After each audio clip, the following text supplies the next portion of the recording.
আসসালামু আলাইকুম everyone, welcome back my YouTube channel ব্লগে। আশা করি সবাই ভালো আছেন। আমি আলহামদুলিল্লাহ ভালো আছি। তো আমি ছাগলগুলো নিয়ে আসলাম, বেঁধে দিলাম, কারণ যে দেখেন চারপাশে যে ধানের বীজ ফেলা হয়েছে। আর এগুলো যদি খায় তাহলে যেহেতু মানুষের এগুলো অন্যের ক্ষতি করাতে যাবে না, সেই জন্য ছাগলগুলো আমি বেঁধে দিয়েছি। আর সবাই বেঁধে দিয়েছে, যেটা দেখা যাচ্ছে সবাই বেঁধে দিয়েছে, কারণ যে যদি ক্ষতি করে তাহলে এরা এবার খড়ে দিবে, আর খড়ে দিলে তো টাকা লাগবে।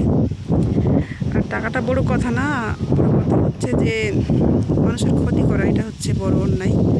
তো সেই জন্য আমি এত বড় অন্যায় না করে একেবারে বেঁধে দিলাম। এই দুটাই আমার ছাগল। আরও ছাগল ছিল, আর ছাগল দুটা আমার মেয়ের আকিকা দিয়ে দিয়েছি। দুই মেয়ে দুইটা আকিকা দিয়েছি, কারণ আমি ছোটোবেলায় তাদের আকিকা দিতে পারিনি। তো যেহেতু বড় হয়েছে আর ছাগলগুলো আমার হয়েছে, সেই জন্য আকিকাটা দিয়ে দিলাম। মাঠে সবাই বসে আছে, এত গরম আর রোদে কাজ করতে করতে মানুষ একেবারে অচল অবস্থা শরীরের। এই যে আরও লোক আসছে ছাগল বাঁধতে।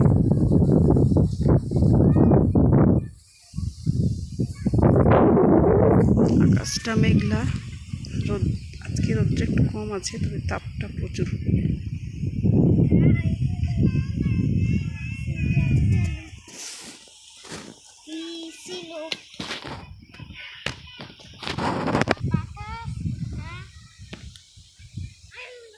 ঘাস খাচ্ছে ছাগল।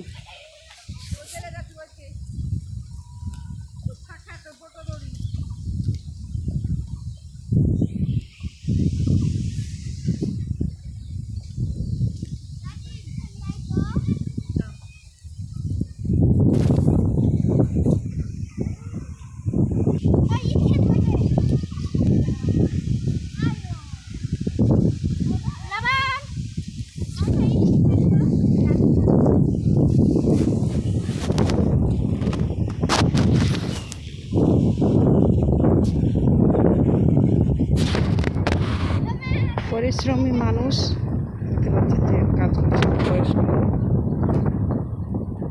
আসলে কাজকর্ম ছাড়া তো পেট চলে না, সবারই কাজ করে খেতে হয়। এদিকেও চারদিকে আসলে এই ধানের বীজ ফেলা হয়েছে, কারণ এই জমিগুলোতেই এগুলো চাষ করা হয়ে গেছে। কিছু কিছু জমি চাষ করতে বাকি আছে, এগুলোতে আমি ছাগলগুলো বেঁধে দিচ্ছি, কারণ যে ছাগলগুলো বাড়িতে তো আর খেতে পায় না, সেই জন্য সব জায়গায় ছাগল চড়ছে। আর এই জায়গাটা বাকি আছে চাষ করতে, আবার এইগুলো চাষ করা হয়ে গেছে।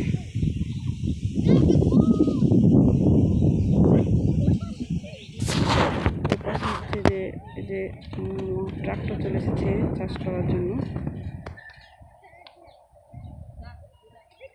তো হয়তো সমস্যা হয়েছে গাড়িটার।